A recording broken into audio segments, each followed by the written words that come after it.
Hello everyone, Ubel Master here, aka 38 the Master 1, bringing you another live stream for the Ubel community as we go back to ranked mode today. And we're 2 wins away from hitting Diamond, which is very nice. So we've got like 3 more streams, I think, until this, maybe 3 to 4 more streams until the season ends. And I think we can try and go for Diamond 1 this season. And then see if, like, next season we can go for Master 1 again.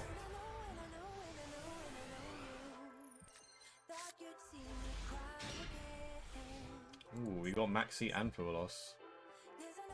And they need to ban Maxi already. What does putting it at 2 do? Like, oh my god, freaking OCG mentality. Okay, so that's searches.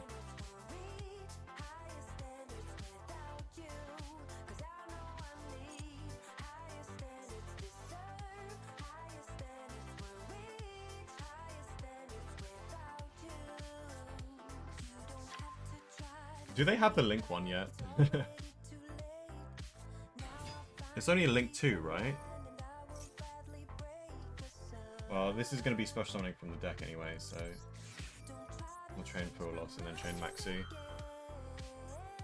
Get 2 draws off of this. Nice. Ash Blossom, love to see it. And then we Maxi.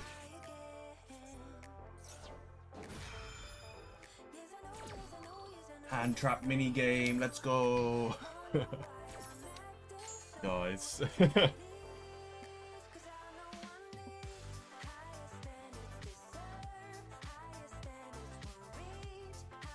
mean, TCG is like not as bad because we have 2 less Maxis, but we still have 3 Fuelos and only 1 crossout now, so it's just like, eh. Honestly, like, I think I would be like not ragey at all if Fuelos just said one or the other, like either deck or extra deck. I think we would be in a perfectly fine position. Like, if Fuelos was just extra deck, then like I think that's like completely fine. Okay, interesting.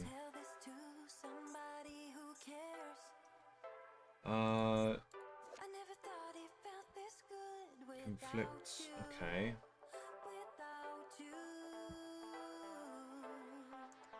I can Ghost Ogre that, but I don't think I should. So I'm just thinking if I should, like, 1-for-1 discard the Ghost Ogre here. Because I kind of feel like I should here. The alternative is to discard Gruesome Grave Squirmer and keep the Ogre. Honestly, I don't think I'm going to get that much use out of Ogre. I think we're just trying to go for game here. And we do have a cross out to like negate some stuff here.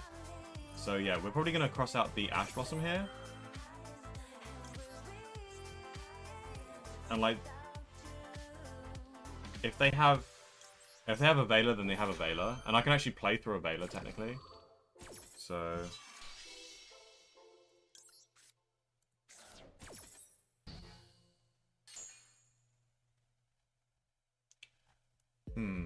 I'm kind of looking at Lurie here, like, low-key. But we should probably just go for a simple Lotus situation here. I want to get the Ubels in rotation without having to do some discard shenanigans and stuff, because I don't think I have that much materials to discard. With, like, you know, Muckraker shenanigans. Oh yeah, I do run 2 Nightmare Pains, which is nice. Okay, so we're gonna go Nightmare Pain, search for Spirit. Because we already have the Sperma in hand.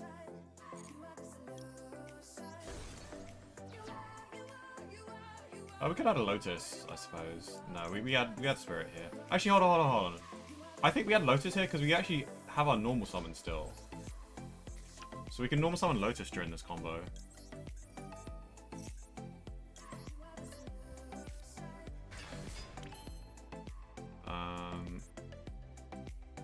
We'll activate Squirmer. And we'll make a Phantom as well, just so that we're nib safe.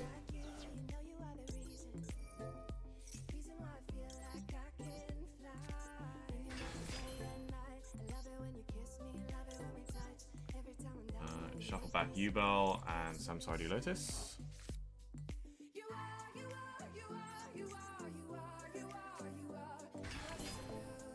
Then we go Moon. So we pretty much just win this. I just need to OTK my opponent. See if we can bait out something with this. Oh, that's fine. I guess they just don't have any hand traps here, so we just continue the combo.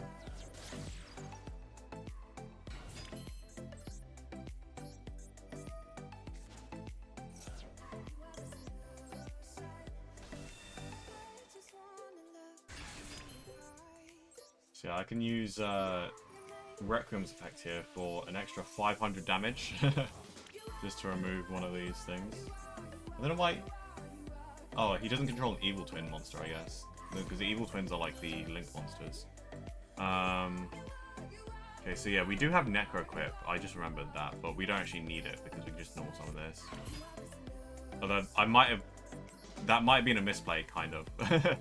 If I didn't do it correctly. Okay, actually, let's do the full combo here with going into Yama first before we go sequence, so that we can pop Rage and then Rage add back Engraver. That little shenanigan. That way we can use all three of Engraver's effects in the same turn,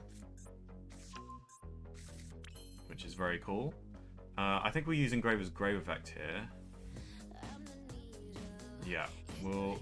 actually, we can use a second Phantom if we wanted to. But no, I think we do go Engraver's Grave effect here. Because I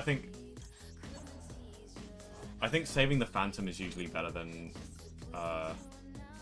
saving an extra Light Fiend Engrave. So let's go Rage. And then we perform the Shabara sweep. We get Shabara sweep being with 4 board spaces and a Rage on top. We go Vanish Squirmer to summon Spirits, and then we do the Shabara sweep. Destroy Spirits,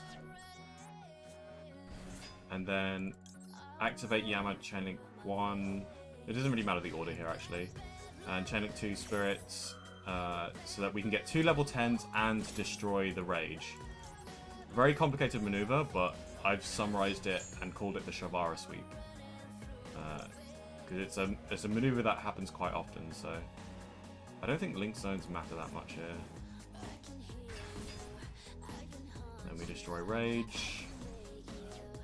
Rage will add back Engraver. And there we go, that's the Shabara sweep. Remember it. Because otherwise it'll be too complicated to like describe that kind of maneuver. It's literally just Shabara popping Spirit while there's a Yama Engrave to get out 2 level 10s. And then the optional part is destroying Rage to get back Engraver for the next step of the combo. Next step being this. Looks like my opponent wanted to skip the cutscene, so... let's go into the next game.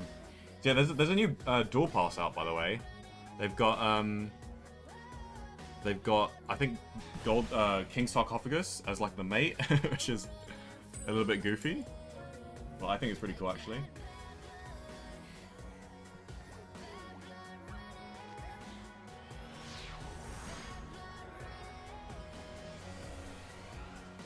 Hello, Kevin Lowry. Mr. Lowry, hello. That's pretty cool. You just made Yubel. Welcome to the stream. Someone's from deck, right? Someone's from deck. So we chain. Man, Exosister. I've not seen Exosister in a while. No, not the Ash. Okay, yeah, without Floor Loss, I'm actually not sure if I can beat this. Because this is, like, 3 or 4 Banishers. Like, that's not easy. And a Cold Blight isn't really going to do much against this.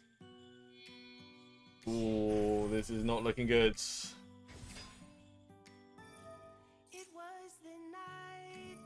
Tried an incomplete Ubel Unchained deck for Dual Triangle. So far, it's 50-50 wins. Yeah, I had about I had a quite similar experience actually.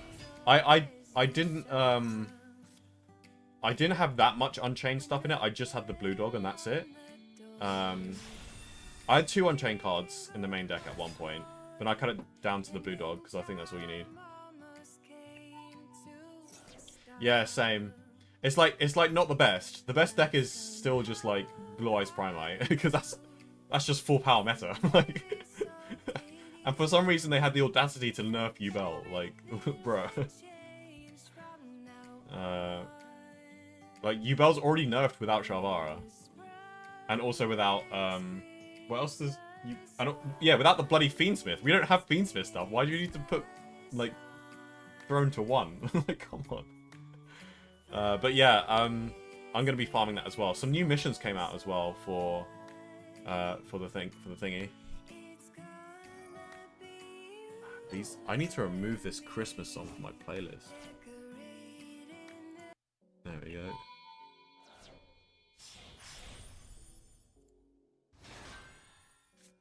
Not in the mood for Christmas songs. It's like literally the other side of the year. Not the first time that's happened though, of like Christmas songs starting to play. Okay, so yeah, we are...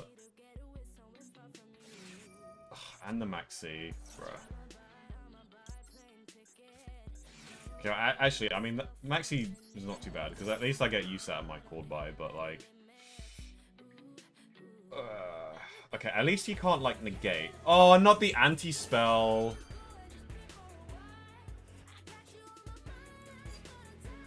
That's my 1-for-1 dead. Could be worse. But he draws the 1-off, bruh.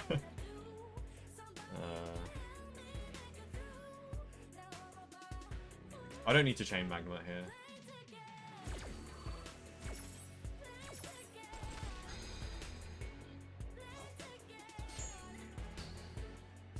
I'm gonna normal summon Dark Beckoning Beast. There's no way I'm playing through this, by the way.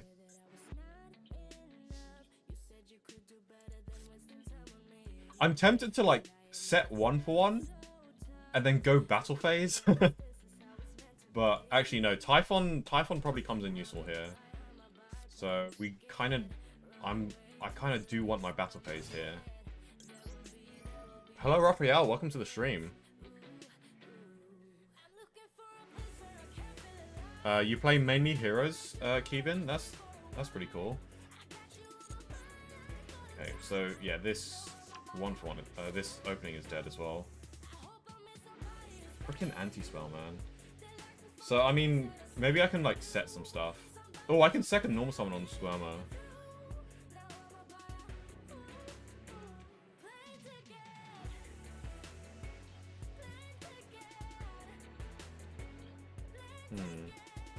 I think I'll go Magnum at first, because I don't mind my Magnum at being banished. Went to the gym and did bicep curls 50 kg for 25 minutes. Damn. I don't think I can do that. I just practice with shopping bags. I powerlift shopping bags on the way home.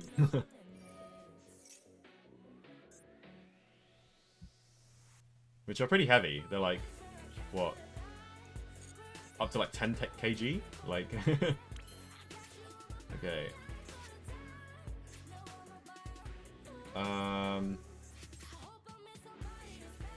Almirage SP.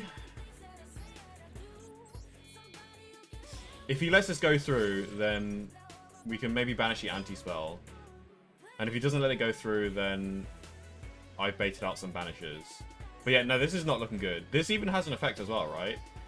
Declare one card name. Yeah, they can... Oh, it goes through. Okay, this SP is going to go crazy. We are definitely going to be targeting the anti-spell here. And then see if they change to the SP. I think my opponent definitely misplayed here. There's no reason why they shouldn't have just banished the Magnemite.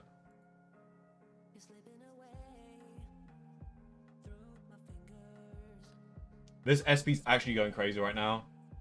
If he responds here, then I can chain and then force out even more interactions. But either way, that he's losing the anti-spell, and I'm getting opening the Spirit Gates, which is actually huge. And also 1-for-1 as well.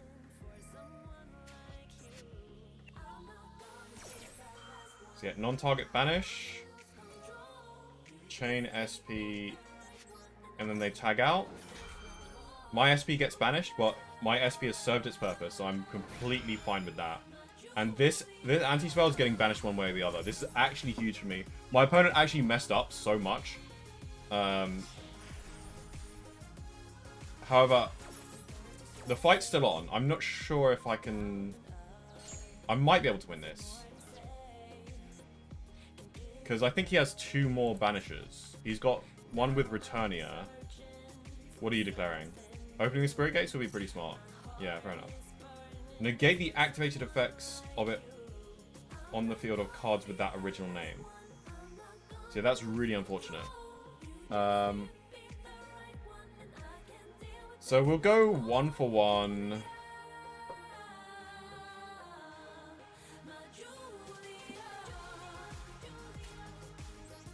Yeah, I can't play through this. If that's a I think that's a Returnia. I should have checked, but like I'm pretty sure this is a Returnia.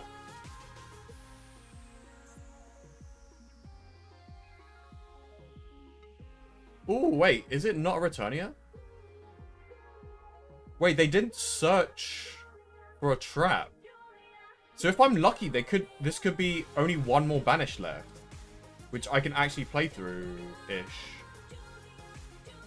Ooh, this is actually not looking too bad. So I can get out Typhon. If this trap is dead, I can get out Typhon.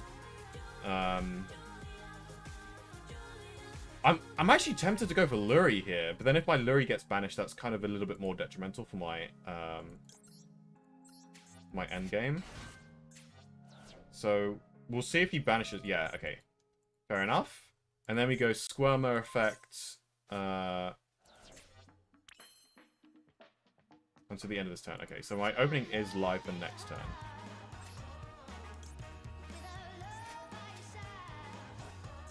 So I should be able to clear their board unless that's a return. To be honest, it probably is a Returning, and I'm just losing this game, but we'll see.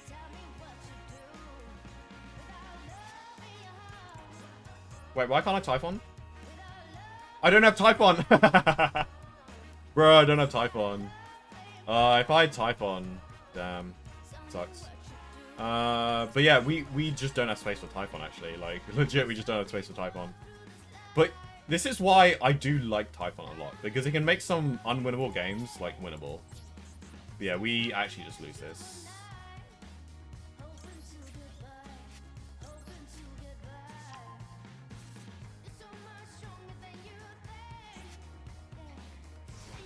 Oh, I kind of want to use Druid Swarm, but it didn't let me.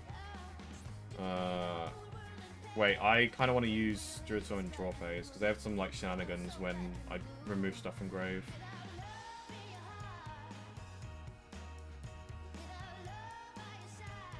Detach 1, add 1, exit sister, spell a trap. We're gonna do this just before they, like, get some stuff. I guess we'll banish this. I'll do it in attack mode, I suppose. These are basically just bodies that, like, I hope will save me, and they probably won't, but, like, yeah. Also, I can't target with Monster Special from the Grave.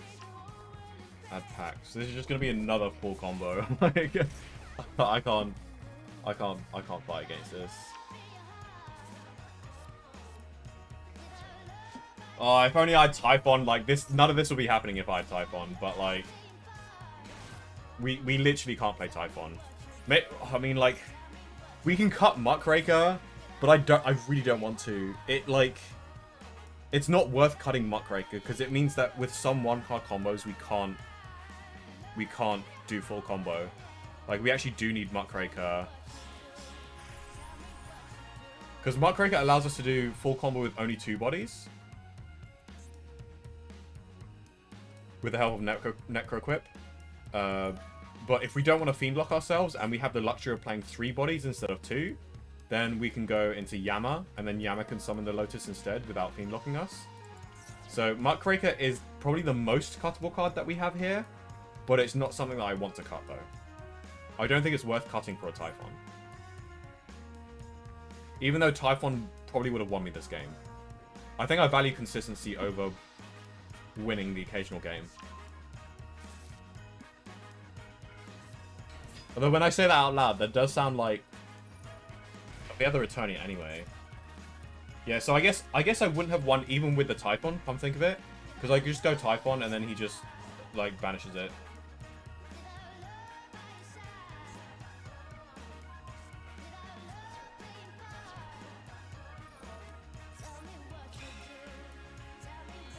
Exo Sisters, man. It's been a while since I've played against Exo Sisters, but, like, they still do what they do, and they're, like, they're pretty good. Like, 4 Banishers is, like... 1 card combo for 4 Banishers is pretty damn good. Like, that's, like, as much as, like, Detonator, right? Although, technically, the 1 card combo with Ryzel is better, because you get more than just 3 pops. You get, If you have Eclipse Twins, then you have... How many pops? Is that 4 pops, I think? So yeah, 2 pops, and then 3rd pop you pop itself. And then you bring back with Eclipse Twins, and you have 2 more materials. And then that's 4 pops in total. So yeah, you got 4 pops, and then you got Ryzel Cross, and another rank 4. So like, either Abyss Dweller or... a different rank 4. Actually, what do Ryzel do, like, after the ban list now? With their, like, full 1 card combo?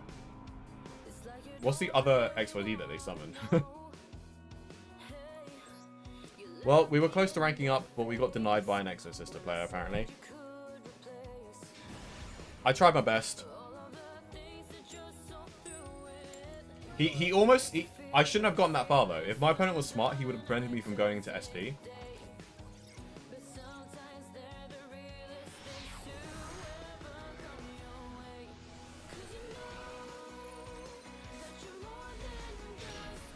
Double Imperm is not too bad. Not a bad hand apart from the Chamber, but, you know, it's inevitable that you draw a break every now and again.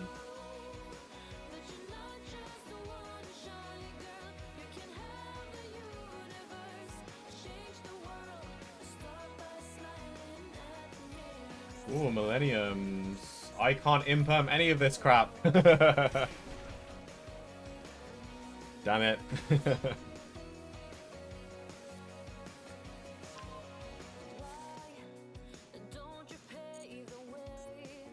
If they go into Fiendsmith stuff, I can Imperm the Requiem, but...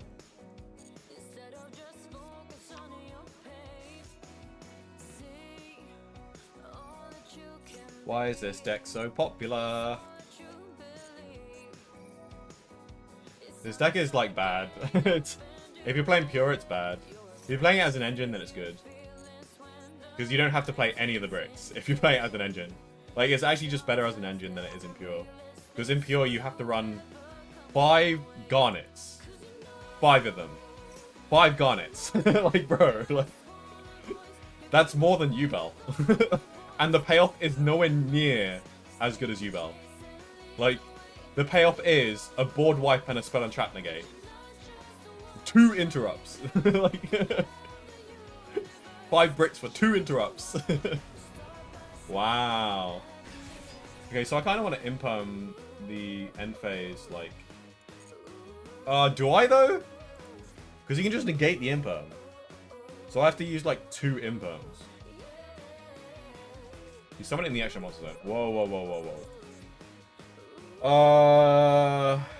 Is it worth using double Imperm just to get rid of the... I don't know, but I don't really think so. But then again, what else am I using my Imperms for, right? He's set an unknown, so I could just be wasting my Imperms on the board wipe when they could already have set the board wipe here.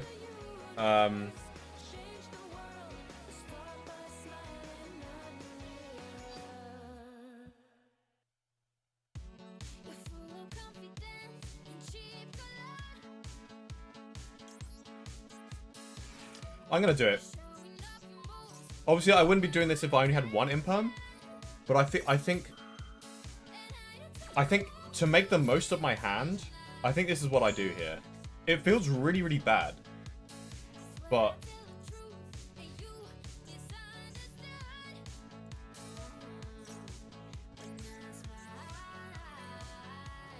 like this is more likely to be an imperm itself rather than the board wipe.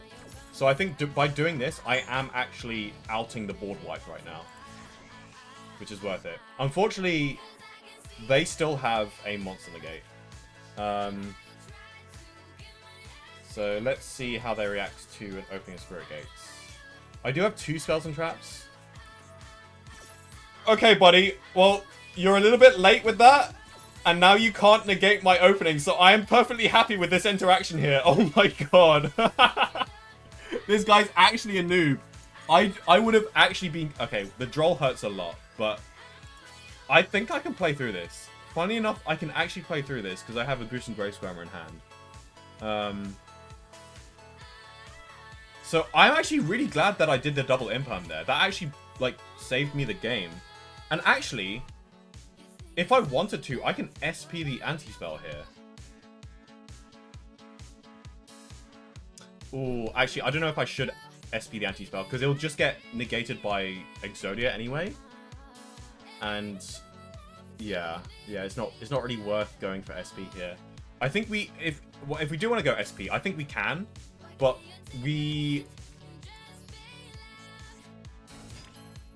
I think we'll have to go. Oh, actually, yeah, we can normal summon this, and I think it's actually a lot better to normal summon this. So we'll go. Okay, so we go Fiendsmith stuff, and I think we can at least out this. We can dump a Yubel as well. And that's pretty much full combo, actually. Because then we just discard with... Yeah.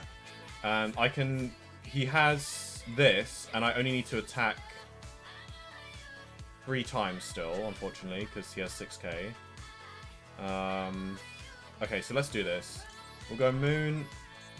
This guy messed up so hard. If he did this in draw phase, I'm actually cooked. Like, genuinely cooked. Because I did not have Dark Beckoning Beast in hand, so... let's see if this triggers something. Probably not, but... Okay, never mind. And we still have a lot of extenders here. We have Gruesome Grace Grammar and Grave, which I actually don't want to use. Actually, no, I do want to use, because Nightmare Pain can't be activated, because I'm on a droll. Okay, so we're going to remove this so they don't have a Spell and Trap negate. And also an end phase set, because this is like during every end phase, I think. Okay, let's... we don't really need to go Necro Equip here, so I think it's fine. Let's get rid of this. Also, they can actually negate my opening Spirit Gates face-up field effect, so I think I have to do this either way. But actually, we'll see if we can do the combo without discarding, so we can see if we can keep these 2 cards in hand. Probably not, but if we do need to discard, we can discard something, so it's fine. Let's go Sequence. And then make Aerial Eater using 2 Light Fiends.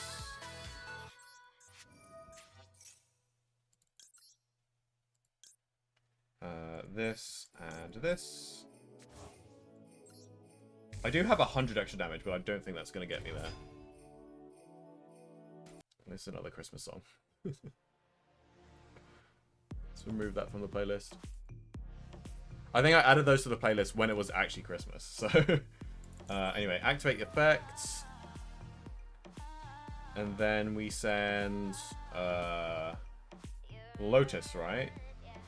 Yeah. This is going to be a bit weird under Droll, I just realized. But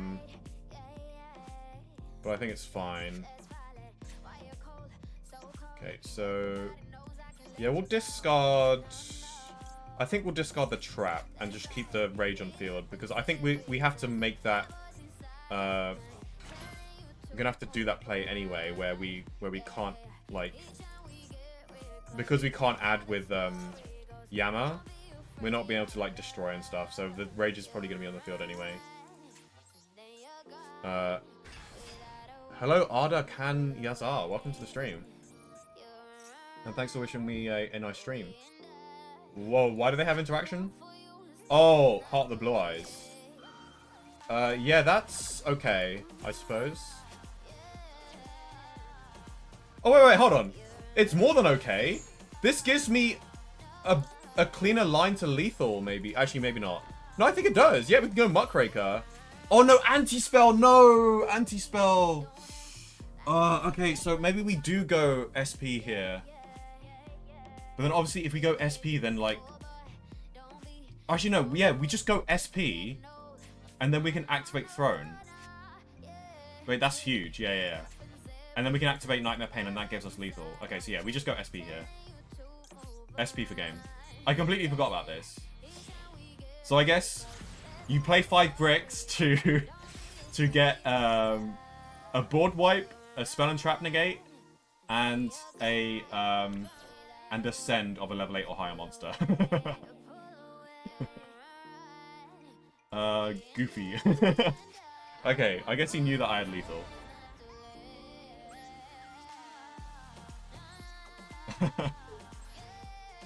Yeah, if this guy could have won if he just activated the one-up anti-spell immediately. Okay, 2 wins, 1 loss. Let's see how we do in the next game. Hello, Derek Nielsen. Thanks for wishing me a nice stream. Glad you can come and watch.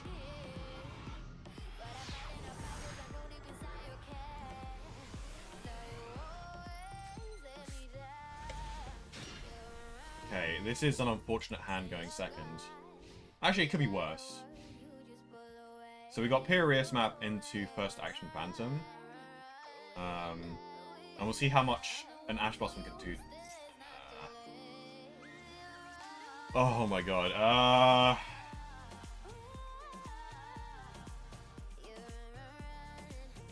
I'll Ash this. It feels bad to Ash this, but like...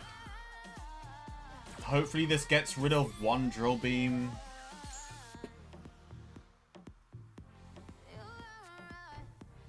Or ends their turn. Hello?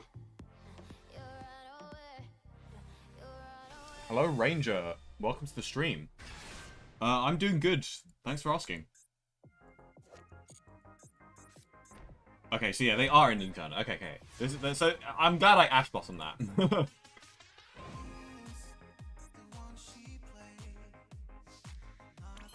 Okay, so like I said, we're gonna hopefully not get drolled. If we do get drolled, we can still play through it, luckily.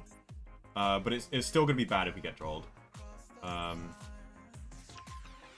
And then we first action Phantom. Hopefully we don't get impermed.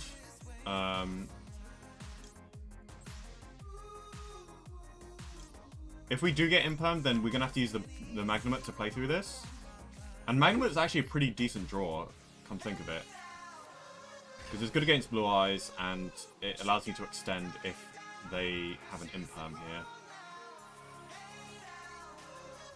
Okay, so this is probably going to get impermed. If it doesn't, then we're actually off the races. If it gets Veiled, then I'm going to probably chain Phantom here. Yeah, we chain Phantom here. Because either way, like, Phantom is an extender. I just gotta hope I don't get nibbed. Or make a Caesar. Yeah, okay, so we bait out 2 interactions. This is exactly what I wanted. So I'm perfectly fine with this imperm here. Because we can actually play through this a lot. I'm really glad they Veiled first. I'm really glad they Veiled first. They actually, if they know how to play against Yubel, Veiling first is not the best idea. Because imperming my Dark Beckoning Beast, if I didn't have Magnemite, that would basically be ending my turn. Or it would force me to use the Phantom, which means that now the Phantom is no longer on the field, they would be able to Veil me for free. So they could have actually played that better if they know how to play against Ubel, but... Oh, you're learning a bit of Ubel yourself? Nice. Do I run Necrofear? You mean Necroquip Princess? If so, yes, I do run Necroquip Princess. Necroquip Princess turns 4 of your cards into 1-card starters, so it's 100% worth it to play. At least until we get Lacrima. When we get Lacrima the Crimson Tears, things change. Okay, so they're drill beaming my Ubel. So that's gonna negate its effects and banish it. Luckily, that actually doesn't hurt at all. Because, yeah, it doesn't negate the effects of the card name, so I can still use it later in the turn. So yeah, they just don't know how to play against Yubel. But to be fair, we wouldn't have been able to play through this if we didn't have the Magnumit. So I guess we just Magnumit now, see if they have a response to it. And we actually, if we needed to, we can actually make the second Phantom to use as link material. But obviously we don't really need to. Either way, I do want to get into the Fiendsmith engine here. And hopefully that's all of their interactions. How many summons is this so far? We've got 1, 2, 3, 4. So this is going to be summon number 5. So let's see if we get nibbed here. If we get nibbed here, that's unfortunate, but we can... Okay, no nib. Bait out another Veiler? Okay, I don't know what's in their hand, but it's probably a brick or something, I'm guessing. Okay, so I guess you just go... full combo here. Going back to work on Tuesday. Do you like work? Okay, and then we go... Engraver. I'm thinking, do we remove Blue Eyes? Actually, hold on. We don't remove Blue Eyes. We actually have to go Necroquip here. Because... Okay, so here's an example of when we need Necroquip. Don't be tempted just to remove your opponent's cards, because we actually do need to go Necroquip here. Oh, wait, what? Hold on. What do you mean I can send Lotus from hand? What? Wait, I never knew... Hold on. One monster plus one fiend monster... Must be so... From your hand and or field to the graveyard? Wait, since when? I never knew you could just send a fiend monster from hand? What? Well, I guess they... Either way, the monster has to be equipped with a monster card, right? So you never really send from hand, because you always just send the card that's equipped to it. So that makes sense. Okay. That's why I've never done it before. Okay. But I never knew. I genuinely never knew that you could send it from hand. I just read it. I guess because when I read it, the first time I read it, I'm like, okay, why would I ever send it from hand? Because you just always just send to the engraver and the card equipped to it. So, okay. Well, anyway, you learn something new every day. Wow. Okay. And then we go sequence into... I think we go sequence into Aerial Eater. Yeah. We also have a second Phantom, so we can actually go for a pretty good combo here. So this is why Necroquip is so good. Oh, you love going to work? That's really cool.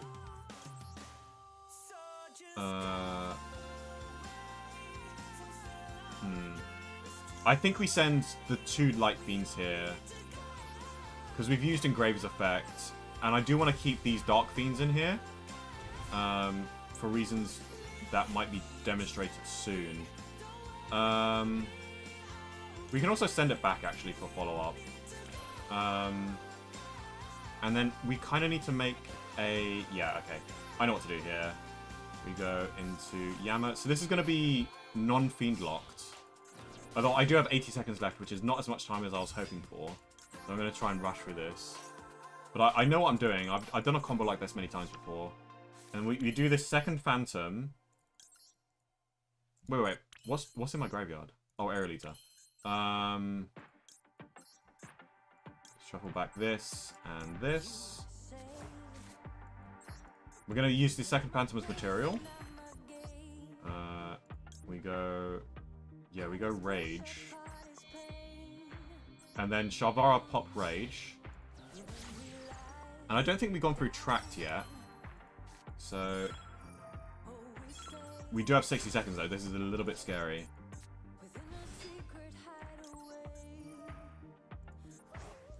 I'm gonna rush through this. Oh boy, this is gonna be really tight. So Yama's gonna summon Lotus from hand. By the way. We don't want to destroy.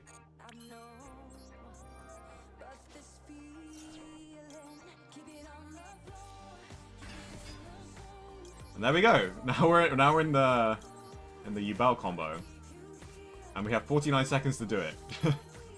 I might have to make some shortcuts here. So Aerolita right now is begging to be activated in Graveyard.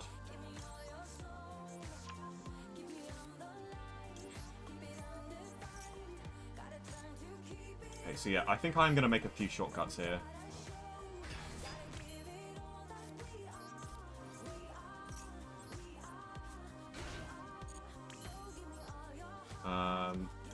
Shortcuts being not using Engraver's hand effect, which is very unfortunate, but at least it's follow-up. So we do want to trigger that trap. I just want to make sure I can get out Varudras before I lose the time here, so we'll do this. We also have Aerolita for follow-up as well, so we do have plenty of things that we can play with.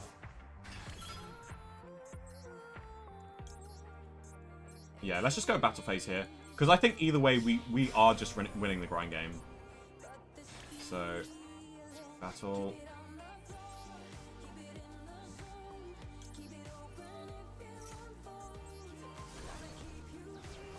There we go, destroy their follow-up. Attack directly for 1k. Main phase 2, I'm just not gonna risk anything. I want to make sure I have enough time. And we have Magnemite as well. In TCG, I would have forgotten about Magnemite spec, by the way. 100%. that combo was so long, I would have forgotten about Magnemite. And then like 2 times later, we're like, wait, did I resolve Magnemite? Like, and then it's like, ah, crap, irreversible game state. Oh no, God, I freaking hate Magnemite.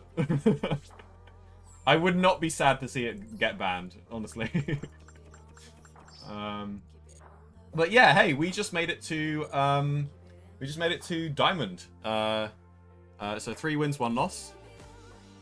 Oh lordy, truly a master. Yeah, I know what I'm doing. Did you like that combo, by the way? That was actually a really cool combo. It's just kind of the experience of just playing Ubel for this long, that like you just kind of like intuitively like know what to do for a combo. It's like how Magnus Carlsen can just see chess moves without having to think about them. Almost 7 years that you're working as a butcher. Whoa, that's a snazzy job. So I guess you've been working since you were like 20 or something, or 21. It's pretty cool. Well, now I'm craving meat. Yeah, come to think of it, I have not had any meat today. I literally just had some chips for lunch and that's it. I really should take better care of myself and like... Oh my god, what is this hand? This hand is ugly as heck. This hand is actually really, really ugly. Holy crap. Bruh,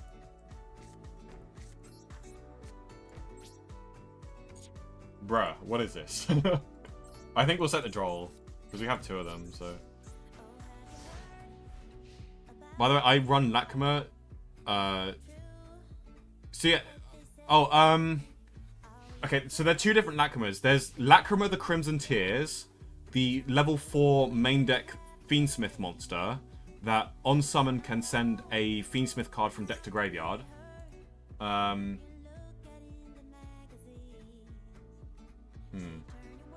Activation cannot be negated, or your opponent cannot activate it when a monster shoots on. Okay, but I can still chain Maxi, so I think that's fine.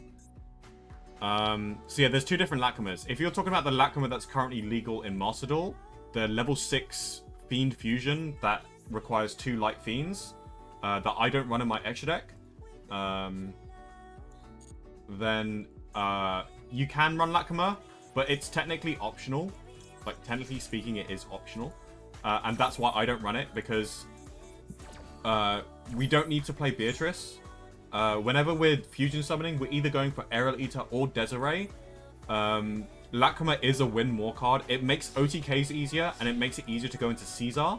But you can still go into Caesar without Lacrima. It's like not necessary. It also makes combos slightly easier to do in terms of like you don't have to think as much. But in terms of like how how many more bodies it gets you for Lacrima, it gets you just as much as Aerial Eater does. Because Aerial Eater is technically 2 bodies. You do have to like work your way around it a little bit more. But technically Aerial Eater is still 2 bodies, the same as Lacrima, right? Because it's 1 on the summon, and then you can summon Aerial Eater from the grave as well. So if I want 2 bodies for a combo, instead of going for Fiendsmith Lacrima, I go for Aerial Eater. Although, it doesn't always work. So, to be fair, if by not running Lacrima, I am limiting myself from some very, very niche combos where I can go Caesar, Desiree, and Guru Dress. But those combos are hard to do anyway. But I could probably work it out if I figure it out. But it's basically, it's not worth running Lacrima because the extra space is that tight. Do I draw this? No, I'm drawing myself if I draw it. But like low-key, maybe I should like shotgun the... No, he's under Maxi. So I think I just let the Lubellion resolve.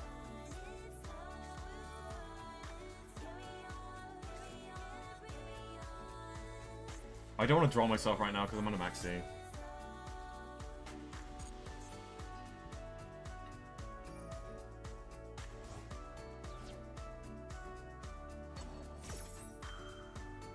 When you were 20. Yeah, I thought so. You're such a regular in the stream that I remember your age, so...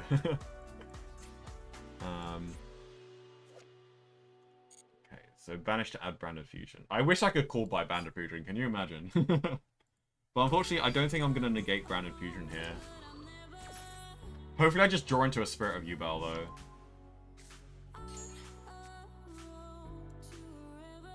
God, I wish I could have drawn him.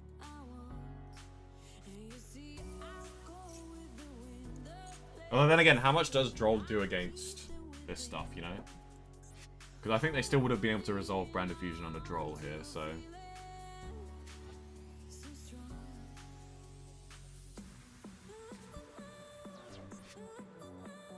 Send Albaz. And... this other card. The Golden Sword Soul. Okay, playing more into Maxi. Love to see it. Let's just hope I survive though, because I could very well just be OTK'd with a snap of a finger.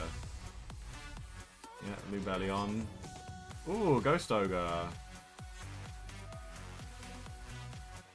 Where do I Ghost Ogre?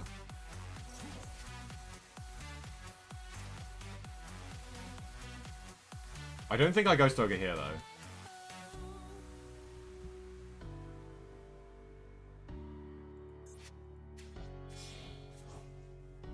Oh, I can't even Ghost Ogre there because of Branded Lost, right. Well, there's the Ash Blossom. A bit late. By the way, I am drawing, like, all hand traps and 1 brick. Hello? I'm pretty sure we Ash this.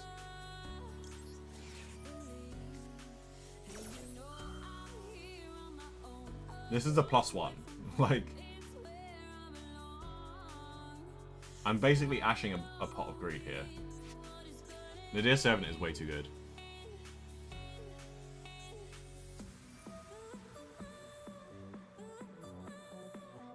Oh wait, did you want me to brief about Nekoquip? I hope I've said... Oh, what is this? This is... Banish 1.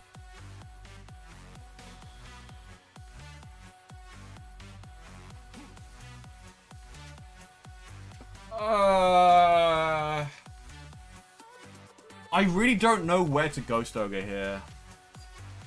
But, come think of it, I think I am just legit forced to Ghost Ogre now. Because otherwise he just attacks directly for game. Right.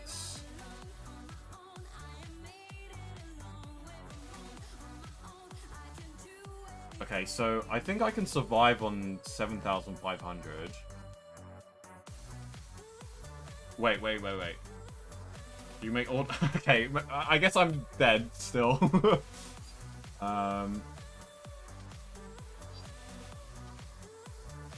Is there any way I can get out of this? Unfortunately not. And called by is just not the best here either. I haven't had an opportunity to call by yet, so...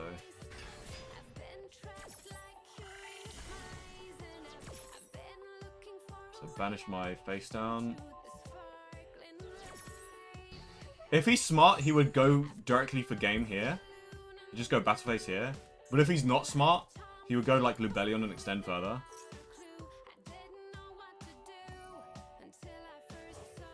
Well, okay, yeah, this guy's not smart.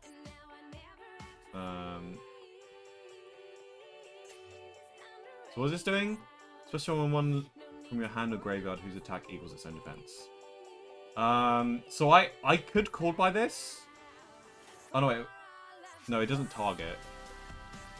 So he's trying to special summon this. So I could call by the Blazing Cartoon here, right? But I shouldn't, because I need the draw for Maxi to draw into a spirit. Because that's the only thing that saves me now, so...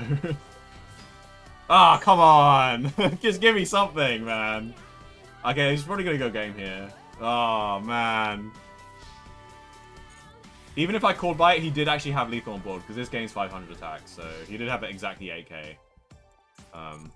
So unfortunate. Man, this was just so unfortunate. Like, I just had an ass hand.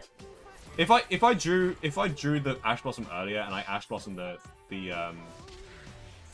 Branded Fusion, yeah, it's just so unlucky. I've never been so unlucky before. Like this, like nothing I can do about that. It's a great feeling equipping monsters like Red Eyes Dark Dragoon to fight against the hero plasma. Yeah, destroy those Red Eyes Dark Dragoon players. Because Red Eyes Dark Dragoon sucks. Oh, we got our proficiency. Hey, yo. Okay, nice. I've reached the highest grade. Ah, let's go. Pretty cool. What was the claim condition? A training 4. Oh, right. 50 times. Cool. Oh, I need to change my... We are Diamond 5 now.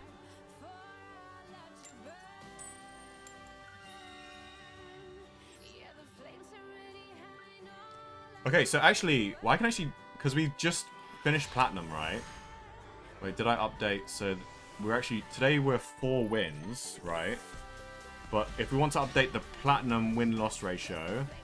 We got 3 wins, so that will be... 31 and 1 loss, so that's 3. So we have officially finished Platinum with 31 wins and 13 losses. Cool.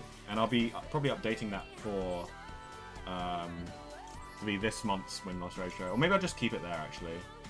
I think we shuffle back the Spirit here. Yeah, shuffle back Spirit. Okay, this is a little bit awkward. Actually, no, it's not too awkward. It's not too awkward. Because we started with opening. If we didn't start with opening, then I'd be a little bit wary about like normal summoning Dark Beckoning Beast. Actually, I'd have to normal summon either way.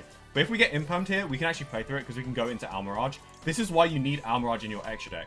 Like, I get Lacrima is a good card, and like it does burn damage, it makes OTKs easier, and it makes it so much easier to summon Wave Hiking Caesar. But the value of Almirage, people underestimate way too much. Almirage is just better than Lacrima, which is crazy to say, but it just is, right? Because if I didn't have Almirage in this situation, and I didn't have Phantom on the field, I would just lose to 1 Imperm.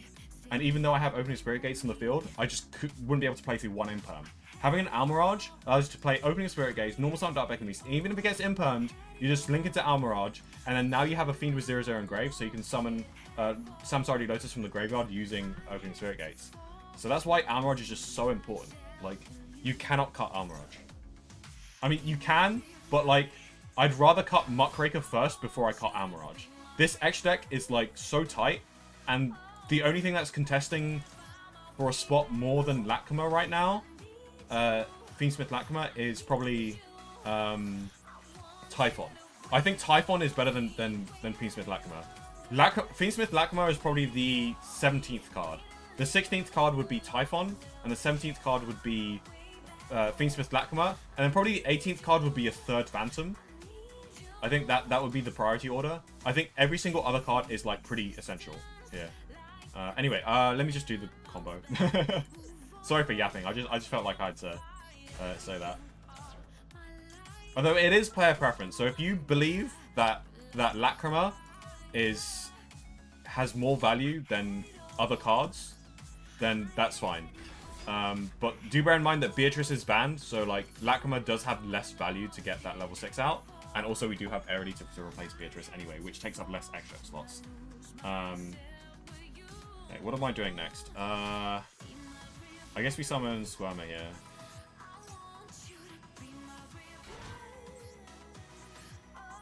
Oh, we already have Phantom on field. So we didn't really need to do that, but we were going to do this during the combo anyway, so I think it probably helps. Because we're not going to get nibbed anyway. So we do these two. Okay, I'm just getting my head back in the game of combos. We're doing the standard combo, including a Shabara sweep maneuver. To get our engraver cycling through. Ooh, okay, so we don't need to go Necro Quip, but I am going to go Necro Quip because... Actually, never mind. If I had a monster in hand, then I would go Necro Quip here to get an extra draw. But we aren't able to get an extra draw because we can't discard a monster, so I'm not going to go Necro Quip. Yeah, so I'm just going to go straight into Yama, which is what we would have done with the Necro Quip anyway.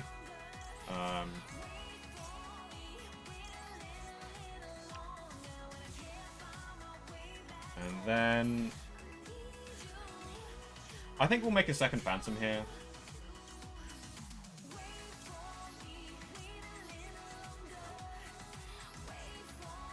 Look at this elegant board. Double Phantom. God, I miss Double Phantom. I wish we still had Double Phantom in TCG. That would be broken, but like... To be fair, I think I prefer like one Phantom over having like other stuff like consistency hits and stuff limited. Like I'd rather have like one Phantom than have like the random Master Duel hits that we have right now. Of like two opening, 2 Dark Beckoning Beast, 2 Nightmare Throne. Like it's just so weird.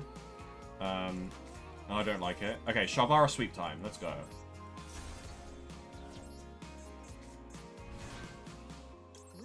Chanik 1 Yama. For those of you that don't know the Shabara sweep yet, even though I've literally done it in this same stream, here is the Shabara sweep.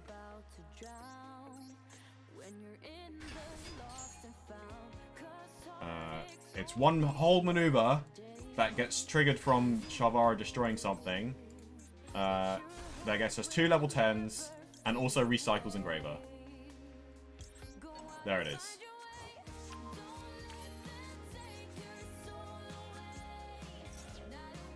Super advanced Yubel tech here. But this is like the fully optimized Ubel combo right here. Like 99% optimized at least. Then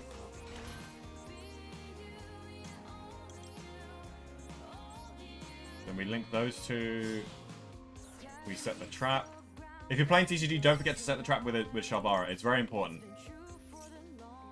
Because sometimes I forget it in TCG and I'm like, oh crap. And then now we're no longer Fiend locked because Shabara has left the field. We can make a Varudras. And now we're doubly safe from Imperm and Nib. And then we probably just make a Desiree here. Although we do have some extra extenders here. So we can actually have the option of going further beyond here. So I'm thinking, what if we go Aerial Eater? And then...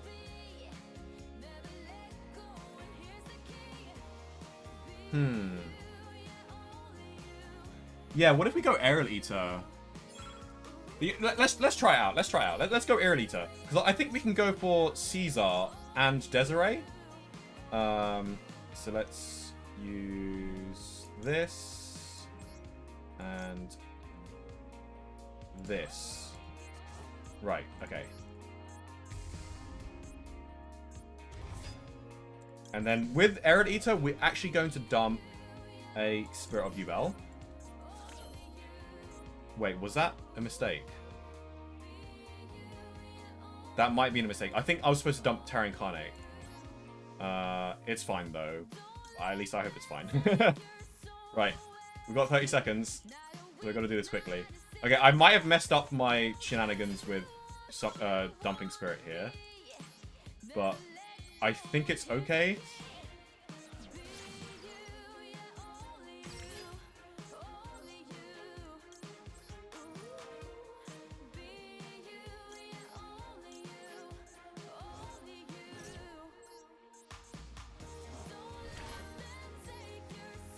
Oh, I messed up. But it's I messed up, but it's fine. We make Caesar here.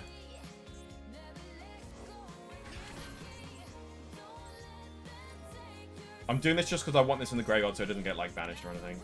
But yeah, I messed up a little bit here, but it's completely fine.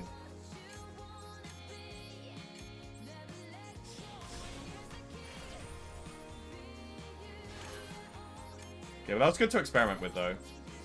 I didn't have time to do so. Okay, no, I shuffled back the... Yeah, there is a way that I can do... I think if I... Okay, so yeah. With Muckraker, instead of summoning... Oh, no. Yeah, so I was supposed to use Muckraker's effect first. Yeah, we chain this. Yeah, unfortunately our Phantom's a little bit dead here. A little bit unfortunate.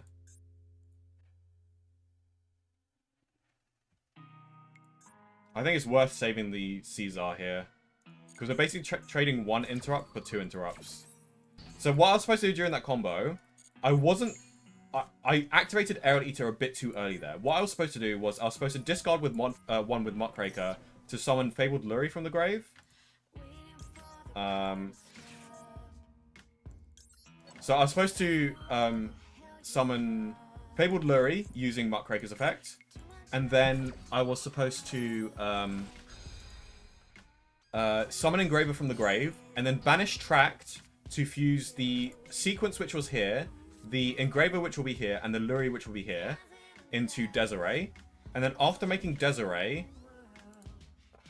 okay, this guy's quitting. Cool. And then after making Desiree... I might be able to make a Caesar, but I'm not quite sure. I would be able to banish 2 materials for the Arid Eater.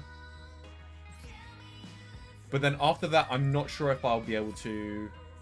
Yeah, I don't think I think I was literally one body off of making Arid Eater. Sorry, of making a rank 6. But unfortunately, I couldn't, so... Okay, so that's 5 wins. Okay, actually, I should probably change this before I forget. So we had... How many wins did we get in... Okay, I'll do that at the end of the stream. It's fine. I'll do that in the stream.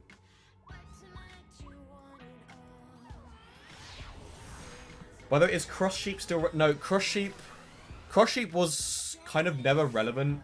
Like, Cross Sheep is only relevant if you play Appaloosa. And by the way, Appaloosa is a win more card. And it's why I don't have it. It's like the 18th card, I would say. And then Cross Sheep would be like the 21st card, I don't think. Like, Cross Sheep is very, very irrelevant.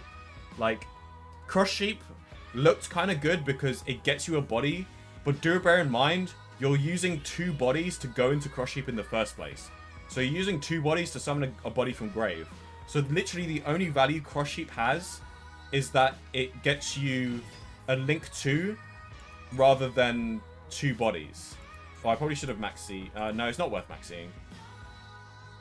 Because they're just getting a Link 1 and that's it.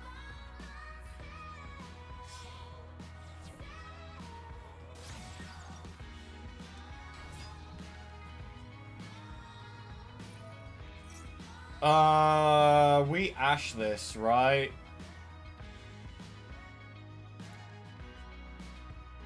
I think we ash this. Do we ash this, though? If they started with Baylor... I don't think we ash this. Because if they started with Baylor, the best they can do is Seals.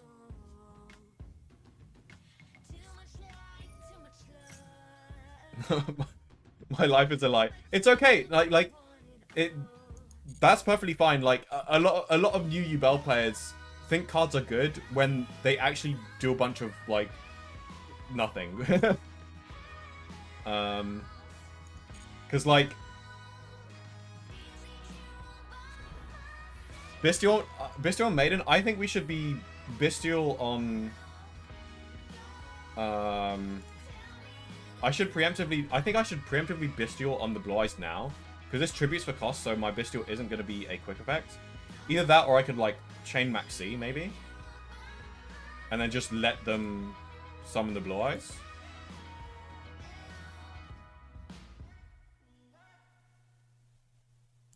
Yeah, I kind of want to get some value out of my Max C here. Because these Druids, these Bestials are going to get value either way. Okay, so they do have Maiden. So I'm glad I saved my Ash here. I'm not going to Bestial the Maiden now. But this can summon from hand as well, so it's a bit risky to Bestial.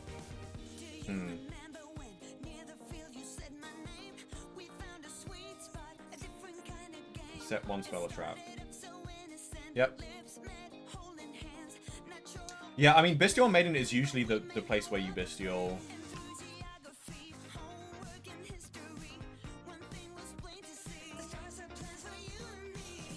But there's an argument here of... Oh, I can't chain the Bestial. Okay.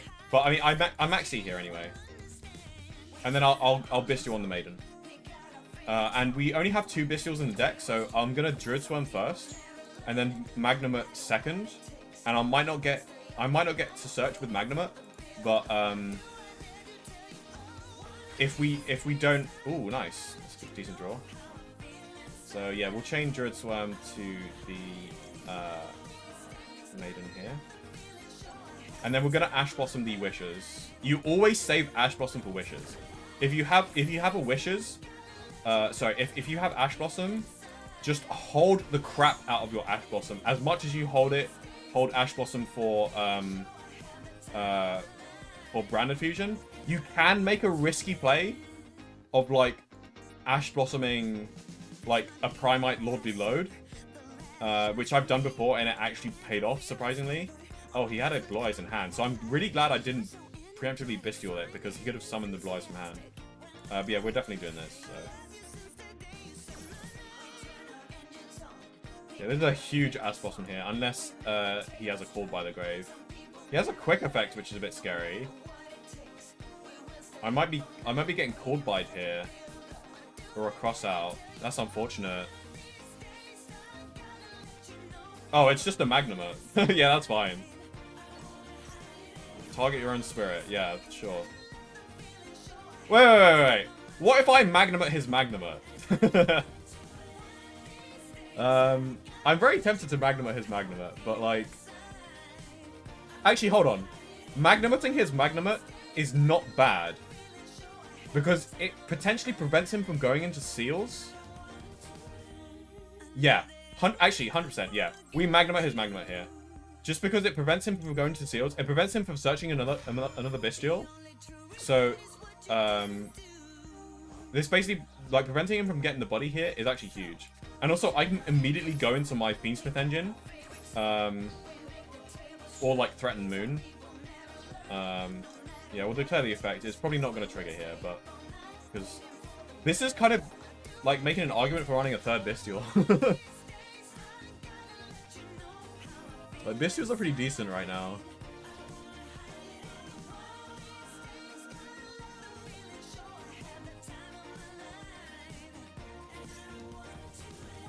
So, I mean, by the way, Ranger, the cards that you're talking about, they're not bad, but in my opinion, like, especially with, like, Lacrima, there's more of an argument for playing Lacrima than there is Crush Sheep, but, like... Wait, can you do that? Yeah, if you... Because all the Bestials target, so if you chain a Bestial to your opponent's Bestials just stays in hand. So yeah, this guy had to spend the Raw just to get the second body. And he's still under Max C, so if he decides to go Seals, like, this is so not worth it for him. So I think it was definitely good for me to play the Magnamut. I now know everything he has. He basically, the only interruption he has is seals, which is going to draw me a card anyway, and I can play through the seals. And like the worst the seals can summon is like a Bull Drake, and with the Bull Drake, I guess he has True Light as well. So so he can go seals into Bull Drake, and that's like literally the worst I'm looking at. So all I'm facing is a Magnuma and a Bull Drake. A Magnuma and a Seals. And I can actually force out the Seals, like, if I want to. I can, like, go battle, force out the Seals, and just go main phase 2, win the grind game. Cool, yeah, I'm pretty sure I was winning that either way. True, but I value Appaloosa more than Varudras. Yeah, it's hard to argue against that. But, like... Okay, so I think I'll make that the last game, but I think we'll go into like a mini like discussion for like Yubel, Yubel extra deck, because the Yubel extra deck is super tight and it's very debatable. I should probably remove this from my favorites because it's banned. So if I was to play 16 cards, I think the next card would be Typhon. But yeah, if we're talking about Varudras or Appaloosa, it's an either or. So you either play Varudras or you play Appaloosa. If you're playing both, usually it's too hard to go into both during the same combo, so you shouldn't be running two. You should only run either or. Wait, actually, before we get into this discussion, yeah, I know it's more than 16.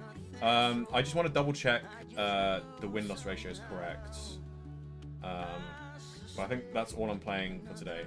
So yeah, 1 loss and 2 wins, so I think I forgot to record a loss. 1, 2, 3, 4, 5, 6. No, 5. Okay, so 5 wins should be correct, right? 1, 2, 3, 4, 5. Yeah. So 5 wins and should be 2 losses. Cool. 2 losses. And we're just going to make a quick change to the win-loss ratio on the bottom right. So yeah, this is my platinum win-loss ratio, 31 and 13, which is a palindrome. 3113. A palindrome is something that is the same if it's mirrored. But we'll change the plat win-loss ratio to what month is it? This month? April. April win-loss. And then we'll add 2 wins in Diamond and 1 loss in Diamond. So that'll be 3 and 14. There we go. Cool. Anyway, back to discussion. But you're the GOAT, gonna swap it right now. Yeah, no, I do believe that my build is superior, but I also have a massive freaking ego. So, yeah. And there is reasoning behind why I think Varudras is better than Appaloosa. It's because your Appaloosa can get impermed, right? So say, for example, you make an end board of like... And also, sometimes when you go Appaloosa, it does make it hard to go Desiree as well, right? Because especially if you have to go Aerial Eater. So if you have to go Aerial Eater and then you go Appaloosa and stuff like that, your end board is like Caesar, Appaloosa, and Rage and... You always end on Rage and Phantom, right? So we always end on Rage and Phantom because those are the easiest boss monsters to make. However, if you play Appaloosa, you're spending 4 bodies to go into it. Either that or you have to play like Cross Sheep to have 1 less body, because the only benefit to playing Cross Sheep is that you can go into Appaloosa with 2 materials. You can make a 2 material Appaloosa with 1 less body, right? Otherwise, but even then it's not worth it because you'd rather make a 3 material Appaloosa anyway, and you don't have to go into Cross Sheep to do that anyway. Well, yeah, and yeah, so most of the time when you're making Appaloosa, you're making it as a 3-body Appaloosa anyway, so you never need to go into Cross Sheep. But if you do go into Cross Sheep, you can save 1 body for later on in the combo, I suppose, and still make a 3-material Appaloosa. So basically, okay, so if you have Appaloosa, you're making a 3-material Appaloosa, right? So your end board most of the time is like Appaloosa. If you're playing Fiendsmith Blackhammer, I suppose you have a Caesar as well.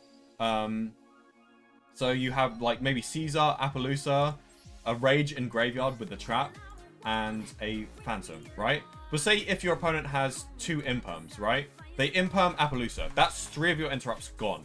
And then Or either that, or let's say they have a lightning storm, right? Or a Raigeki.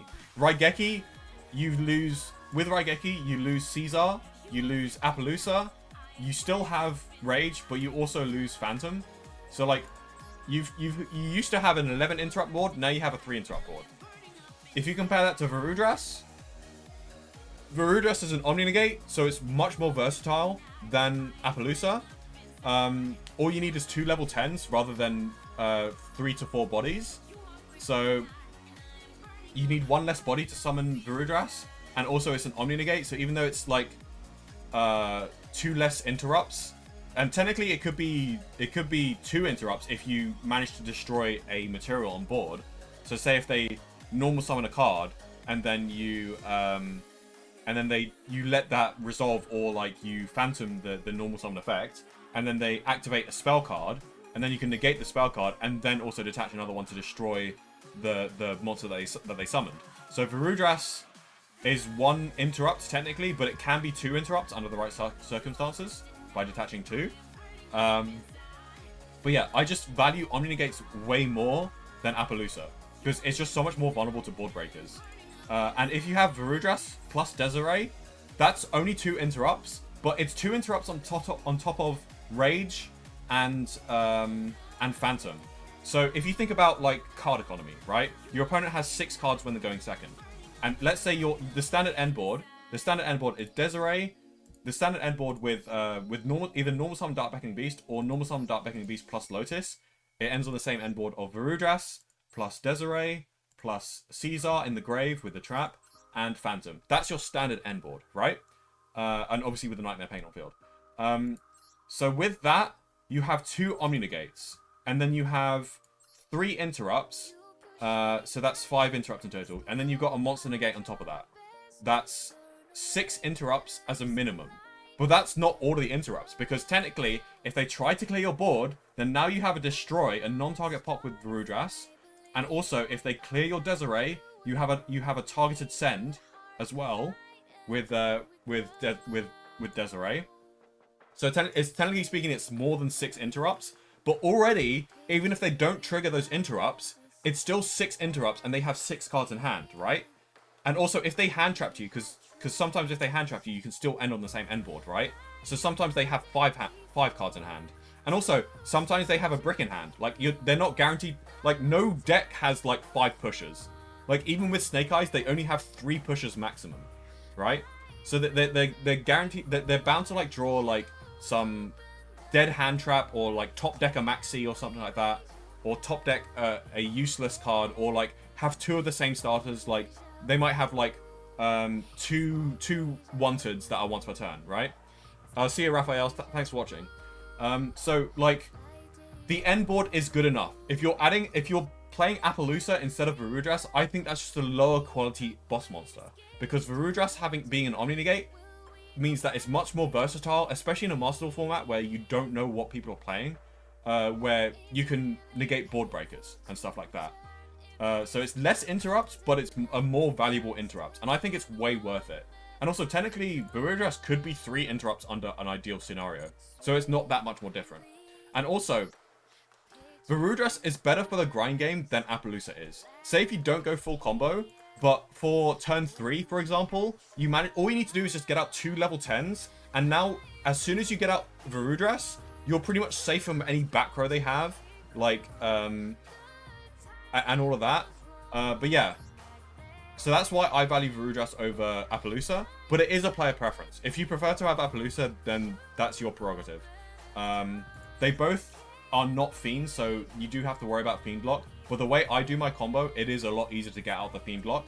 Whereas if you go into Appaloosa, sometimes when you're summoning Shabara, it's like, it's kind of awkward, and you have to go out your way to like link off some stuff. Like you have to link off the Yama, and then it's like, after that you have to use Shabara to go into Rage, so now you can't use Shabara to go into Caesar. So Appaloosa does make combos a lot more awkward. So yeah, it's just, there's a lot of reasons why I think Appaloosa is a win more card, and if you're playing both, you shouldn't be doing that, because you cannot play both. You can't, I mean, you can play both, but you're going into one or the other, and so it's kind of redundant, right? Like, I guess you can have Varudras for the grind game, But if you want something for the grind game, like, play 2 Yamas instead. And even then, I wouldn't recommend that. Because we don't have space for grind game. We just focus on going first. Our grind game is Phantom and Pain and attacking into 3000 attack monsters and doing for game. That's our grind game. We don't need to go over the top with grind game. Like, we'd rather have, like, a solid combo that we go for rather than just, like, have redundant boss monsters that we're not actually going to go into. As for Fiendsmith Lacrima, the reason why I don't play it is because it's, again, a win more card. Hold on. Related cards. Hello? Related cards. There we go. I don't know why it didn't come up there. So, yeah. Fiendsmith Lacrima is super, super redundant. Like, it's... Like, what is it? Like, if you think about what it's actually doing for you, right? All it's doing... when are we summoning this? We're summoning this when we don't need to go into Air Eater. Because, first of all, if we need to go into Air Eater, we're summoning the Air Eater instead of Fiendsmith Lacrima, right? So, we're only summoning Fiendsmith Lacrima if we don't need to go Air Eater, which is when we already have the Yubel stuff, basically. So, if you're running Fiendsmith Lacrima, then we're summoning this instead of Desiree, right? Which is fine, because we can go Fiendsmith Lacrima and then do some combos with it. Like, we can add Engraver back from grave to hand, which, by the way, Unchained Soul of Rage can do the same. Like, Unchained Soul of Rage can add Engraver back from grave to hand, which is what I do during most of my combos anyway. So if you're using this just to add Engraver back from grave to hand to, like, add Tract and do some shenanigans, because that's what you do with Lacrima, right? You fuse into Lacrima, you add the Engraver back to hand if you haven't already gone through Tract, and then you use Engraver, you discard Tract, and then you use Engraver's effect to summon it back from the grave, and then you fuse, and then you banish Tract from the grave, fuse 3 Light Fiends on the field into Desiree, right? And then, so all this is doing is just giving you 1,200 extra damage during your combo. That's literally all it's doing. It's not doing anything else. It's not giving you the ability to go into Beatrice, because Beatrice is banned, obviously. It helps with OTKs, but you don't need help with OTKs if you're good at the game. Because if you're good at the game, you just go into Varudras, and you and even if you don't OTK with, like, a standard Varudras combo, like, you're breaking the board with Varudras. You have an Omni Negate, and you probably have another Phantom. You probably have a Caesar or something else, because with Aerolita you can bring it back from the grave, and then you bring back Aerolita and Engraver on the follow-up, and then you summon Caesar. Like, you really just don't need to OTK, right? Because, and this, it's not like this deck can't OTK as well, because usually you're just, like, summoning, like, an Engraver, an Aerolita on the crackback with a Varudras, and you OTK them that way, right? You do not need Lacrima to OTK.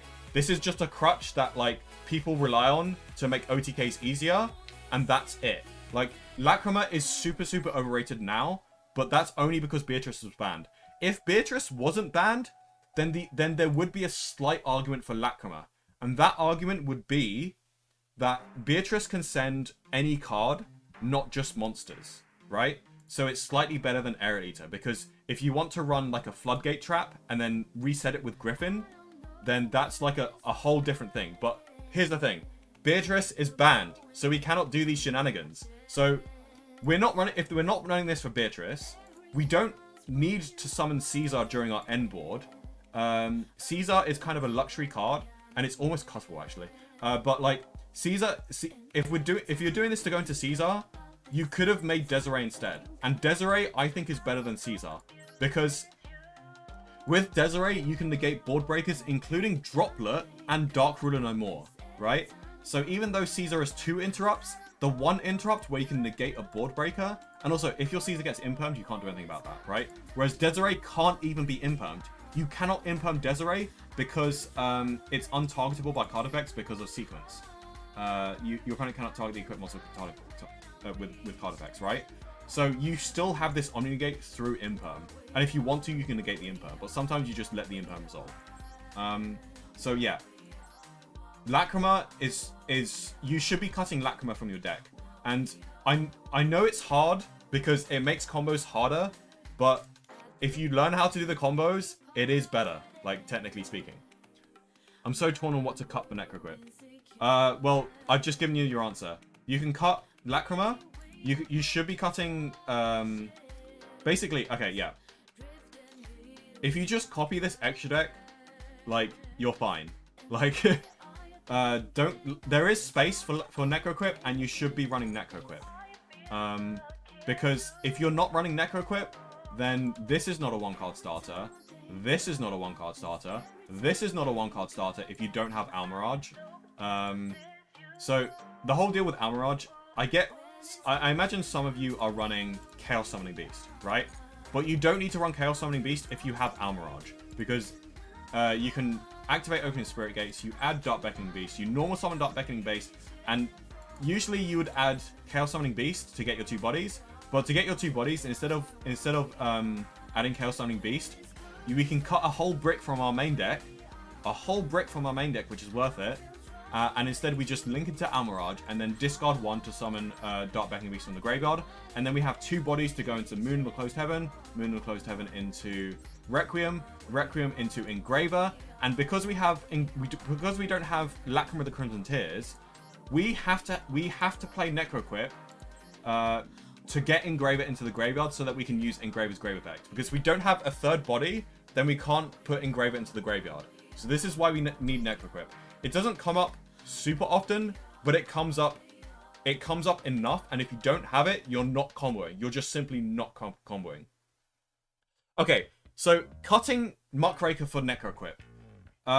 You might have watched like Trinity's video where he said you can cut Muckraker for Necroquip.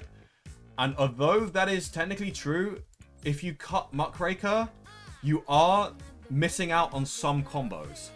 So with Opening Spirit Gates, you actually do need Muckraker in order to combo further. So, because without Muckraker, you need a 3rd body to go into Unchained Soul, Lord of Yama. Because this is the combo, right? You do the combo that I just said. You have 2 bodies on the field. You go into Moon, and then you Requiem, and then you Engraver, and then you summon Necroquip, and then you summon Engraver from the grave, and then you go into Sequence, and then you go Sequence Effect to summon Aerial Eater, and then you go Aerial Eater dump Lotus, and then at this point you need to summon Lotus from the grave. All you have on field is an Aerial Eater and a Sequence on field, right? If you don't have Muckraker, you literally cannot summon Lotus from the grave. Try it. Because remember, we've already used Opening the Spirit Gates effect to summon Dark Beckoning Beast from the grave, right? And this is exactly the same for Fiendsmith Tract or normal summon Luri.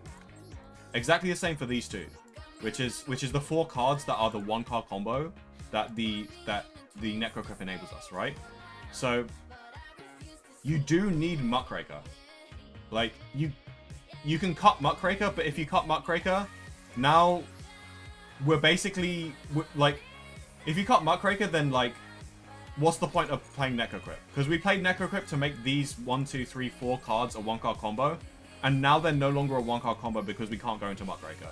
Also, Muckraker is really good for the grind game, and also it can be an endboard piece to get you out of Fiend blocks, which sounds kind of counterintuitive because when you use the effect, you are Fiend locked. But sometimes, if you mess up a combo, you need to link off the Shabara. So you link off the Shabara and something else into Muckraker, and now you're no longer Fiend locked, and then you can go into Varudras, which is something that I've done quite a few times. And also, it's not too bad on the end board because it does have like a little protection effect. If a monster you control will be destroyed, you can tribute a Fiend monster. So that's pretty useful. So, yeah. Yeah, I don't always summon Muckraker during the combos, but when I have to summon Muckraker, I do. And, like, they're the kind, like, Necroquip and Muckraker are the kind of cards where, like, and also same with Almirage. So yeah, these 3 cards. Necroquip, it's obvious why we have Aerial Eater, by the way. I guess Aerial Eater also comes under the category of, like, you wish you have it, you wish you had it when you need to do it during the combo, right? Technically, you can cut, technically you don't need Almirage, and you don't need Aerial Eater, and you don't need Necroquip, and you don't need Muckraker. If you open the 2-card combo of Dark Beckoning Beast and Lotus, technically you don't need any of those 4 cards, right? But the game isn't as simple as open the 2-card combo every single time. Sometimes you have 1-card combos, right? And for the 1-card combos, you need these 4 cards, right? If you don't open any of the Yubel engine, then you need Airly to dump those Yubel engines, right?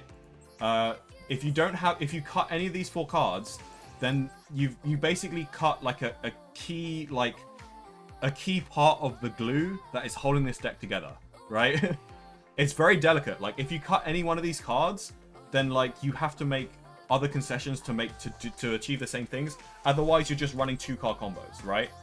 And like, we don't want to be running 2-card combos. We want to be running as many 1-card combos as possible. Otherwise, if we're running 2-card combos and we just draw the Opening of Spirit Gates with a bunch of hand traps, then we can't play through. Whereas if we draw Opening of Spirit Gates with a bunch of hand traps, that's actually a really, really good hand. Because not only do we have 4 hand traps to stop our opponent, but if our opponent can't stop our 1-card combo, then we're just playing through this. So it's like, yeah. And on top of that, like, if it's a 1-card combo and it gets hand trapped, then we have the extender and we can just play through. So our 2-card combo now becomes a 1-card combo, and we can still go full combo anyway. So yeah, it's kind of like the basics of the basic principles of modern Yu-Gi-Oh! You want to have as many 1-card combos as possible. And these extract cards are the glue that hold very specific, very niche scenarios where, like, you open only Luri and you have to normal summon Luri. And having these 4 cards enables me to normal summon Luri and go full Ubel combo, right? or like something really funky, like like normal summon Ghost Ogre and a Bestial Magnum in the hand is full combo. Like, because I run these 4 cards, I can just normal summon Ghost Ogre, link it off into Almirage, and then use Bestial Magnum to banish my Ghost Ogre, summon Bestial Magnum, activate the effect, and then link Almirage and Bestial Magnum into Moon of the Closed Heaven, and then into Requiem, and then into Engraver, and then summon Necroquip. Here we go, there's another key piece. And then summon Engraver from the grave, link Necroquip and Engraver into Sequence, and then Sequence summon Aerial Eater dump Lotus, and then Aerial Eater and Sequence into Muckraker, and there, we've gone through all of the 4 cards, and we've turned Ghost Ogre and Bestial Magnum into a full combo, right? Like, this is more than just a bunch of 1-card combos. We can normal summon hand traps and a Bestial and get full combo as well, right? So if you don't run these cards, if you don't run Almirage, Necroquip, and Aerial Eater and Muckraker, you can't go full combo. Like, you have all of these like Fiendsmith Lacrima, this level 6 card that like can deal burn damage to your opponent, and you have like Appaloosa. Like, these are all great cards, but if you're running those instead of like these 4 key cards, then it's like what's the point in running them when you can't go full combo consistently, right? So yeah, I hope that makes sense. But this is why, like, you really, like, you can technically cut Muckraker, sure, because I think out of all the cards here, I think that probably the most cuttable would be Caesar, and then followed by Muckraker, because I think Muckraker is too important. Because if you don't have Muckraker, then you can't go for certain 1-card combos. And in fact, at one point in YCS Lille, I think my build was like looking something like this, right? And the reason why because I was like, okay, during a combo, if I have extra bodies with like Bestials, I can go Appaloosa and go for Rudras and go for Desiree for technically a higher ceiling, right? But then I realized Appaloosa is not a fiend, and sometimes when you go into the Muckraker line, you're fiend locked, so your end board does have to have Caesar as well. Because sure, we are summoning Lotus with Muckraker, but because we're summoning Lotus with Muckraker, we're going to be fiend locked for the rest of the turn, which means that we can't summon Rudras, even though we're getting 2 level 10s on the field. So we use those level 10s to go into some shenanigans with Yama, and then we get Yama into Shabara. We go into Rage, and then we try and get 2 level 6s. So with Yama, instead of summoning level 10, we're going to summon a level 6 Fiend. And then with 2 level 6 fiends, we go into Caesar, because that's a fiend, so we can actually do it under the fiend lock. So usually the end board for like for like normal summon Luri, usually the end board for that would be Caesar plus well, Desiree sometimes happens, but sometimes doesn't.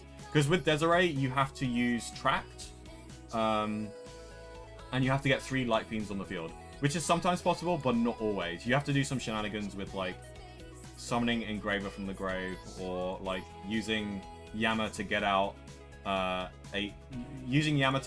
Engraver, and then you have to keep the sequence on field, and then you also have to shuffle back the Moon of the Closed Heaven and then link again into Moon of the Closed Heaven, and then like with Engraver on the field, Moon of the Closed Heaven, and sequence, you can banish Track to go into Desiree. So yeah, it is still possible to go into Desiree after going Aerial Eater and after going Muckraker, but you have to be very clever about it. So yeah, sometimes if you have enough bodies, you don't have to worry about the Muckraker fiend locking you, because you can go into Yama and then go into Rage and then use Shabara to pop Rage and then use Yama's Grave Effect to summon the Lotus instead of using Muckraker to summon Lotus. That way you're no longer fiend locked and you can go for a bigger combo. But it does require 3 bodies as opposed to 2. If you have 2 bodies, you go into Muckraker. If you have 3 bodies, then you can go into Yama. So yeah, hope that all makes sense. It is very complicated, but it is also down to player preference. So if you do want to run a completely different Ubel extra deck, like there are pros and cons to everything. Like, I do think Appaloosa is not as good, but at the same time, like 3 Monster Negates is pretty good. You really shouldn't be running Access Code Talker at this point. Like, if you can't OTK your opponent, that's fine. You just make Varudras. Like, you don't need to OTK your opponent. You just make Varudras on the follow-up, or you just make Caesar on the follow-up. You really don't need to rely on Access Code to OTK. And also Varudras does pop stuff, so you are stopping your opponent from doing follow-up. Same with Anguish, because Anguish and Access Code is kind of the 2-card package here. But yeah, we don't play those cards. So yeah, the 16th card for me, personally, would be this. Number 17. I'm not sure what number 17. Honestly, number 17 would be Lars, because like I'm running Bestials, and sometimes like you can get like an extra level 6 body on the board, but you can't get the 2 level 6 to be fiends, right? And for that, like sometimes Lars comes up where I can actually go triple Omni Negate end board, like Lars, Desiree, and Varudras. And I actually ran Lars for the longest time, but that was actually for a different reason. My F deck used to look like this, right? And the reason is was because I had Metal Tronus in the side deck, and Tempai was really popular. And therefore, Lars actually had slightly more value than Caesar. Because it was actually possible to get 2 level 6s on the field with Aerial Eater and Engraver's Grave Effect to get 2 level 6s on the field before you went Muckraker. So, yeah, that's where Lars came in. But for now, we don't have Metatronus, and we're not really worried about Tempai, so Caesar is just more reliable because it's basically the same as Lars. It's a rank 6. Yeah, I don't know what I would run for my next card here. Definitely don't run Cross Sheep, because it's super redundant. Because think about it, you're using 2 bodies to summon a body from grave. Using 2 bodies to get 2 bodies. Like, the only thing it gets you is like +1 link higher, which you don't need. Because look at all these. Unless you're playing Appaloosa, all of these are linked 2 or lower. So, redundant card. Okay, Sprite Elf is something to consider. You can use it instead of running the trap in the main deck. However, it makes your combos super complicated, because you have to worry about fiend locks and stuff like that. Because this isn't a fiend, and also this has to stay in the extra monster zone for the entire combo, which might become a little bit awkward with the link zones. So I did actually try at one point. Like, I did have like a build like this where I cut chamber, and I had like this. but I tried it out and it was just super hard to think of the combos. But you can definitely make this work. You can do a build like this with maybe like Nightmare Griffin, have Griffin in the central spot like we used to do our combos with. But if you're doing that, you're probably cutting Verudris at that point, right? So yeah, there are arguments for other builds, right? So don't take my word as gospel, but I do have a lot of experience behind my belt, and I think this is pretty damn optimized here. So you're more invested in this than my classes. Well, yeah, you know, passion and excitement kind of is the driving force of learning. So I guess your teachers just aren't passionate enough. I had a maths teacher that was like really passionate, and I actually learned a lot from him. Same with physics. I had this really passionate physics teacher. Like, even though it wasn't on the curriculum, he went on this whole like 30-minute rant. It sounded like a rant because of how passionate he was about it. He went on like this whole 30-minute rant on like relativity, and he prepared like a whole slideshow for it. And like throughout the whole thing, his voice was getting louder and louder. And it's like, and then that's why the speed of light is the maximum speed you can travel in the universe. And if you shine a torch while traveling at the speed of light, the torchlight will still travel away from you at the speed of light, even though you're traveling at the speed of light, because everything is relative to each other. And then that's relativity. And it's like, oh my god, this guy's going crazy. Yeah. Anyway, yeah, I hope you guys enjoyed that lecture on, I suppose that was a lecture on like, why these are the 15 best cards that you should be running in your extra deck. If you're not running Necroquip, Aerial Eater, Muckraker, and Salamanca Almirage. Oh, and by the way, to be fair, with Salamanca Almirage, you can technically replace it with Chaos Summoning Beast, but that is worse in several ways. First of all, you're adding a brick to your main deck. Second of all,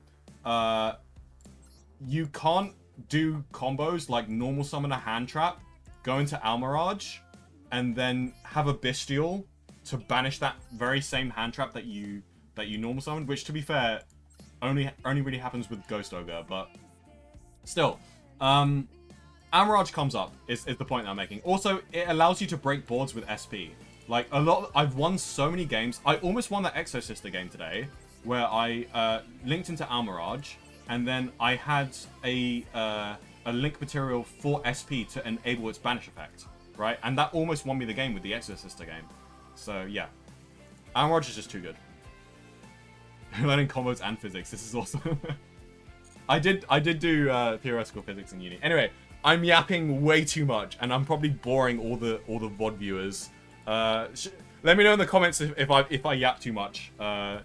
Say Yubel Master is a yapper in the comments, and that's how I know that you've watched this far. But you've probably like skipped at this point.